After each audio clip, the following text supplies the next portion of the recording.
Niloko lang pala ng Knicks si Clarkson sa bagong kontrata. Tinanggihan pa ang mga NBA teams. Tara kwentuhan! Sa bagong kontrata ni JC mga idol sa New York, isa umano sa kondisyon ng Knicks kay Clarkson ay i-waive ang no-trade clause na kasama na sa standard package ng isang veteran minimum contract mga idol. Ibig sabihin, malaya ang Knicks na i-trade si Clarkson mga idol sa season kahit ayaw mismo ni JC. At according sa Sports Illustrated mismo mga idol, legit sa kalagitnaan ng season, planong i-package ng Knicks si JC kasama ang isa pang player para kumuha ng isang magaling na big man through trade para punan ang iniwang butas ni Mitchell Robinson. Parang niloko lang ng Knicks si Clarkson ito dahil bumalik pa naman si Clarkson ng New York para manalo ulit ng championship mga idol.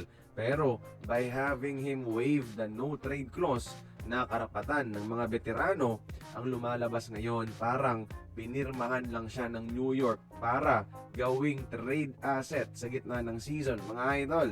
Parang panloloko ang ginagawa ng Knicks. Naging loyal si Clarkson sa kanila sa free agency pero sila plano talaga siyang gawing trade asset lamang. Pangit naman ito. Anong masasabi nyo dito mga idol?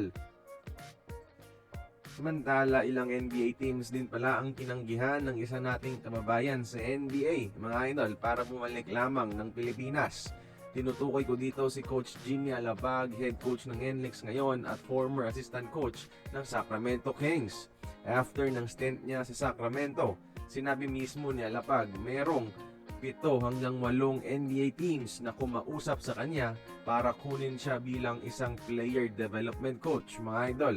Pero mas pinili pa rin ni Alapag mag-coach pauwi dito sa PBA mga idol. Family first decision ito dahil demanding ang road games sa NBA, so napapalayo si Alapag sa pamilya.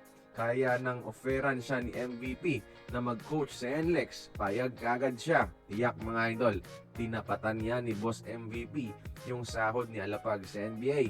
At so far so good yung coaching debut ni Alapag sa PBA. So far, maganda yung record ng NLEX. Kaya kayo ba mga idol, para sa inyo, tama ba na iniwan ni Alapag ang NBA para sa PBA? Join the conversation, magkomento lamang sa ibaba.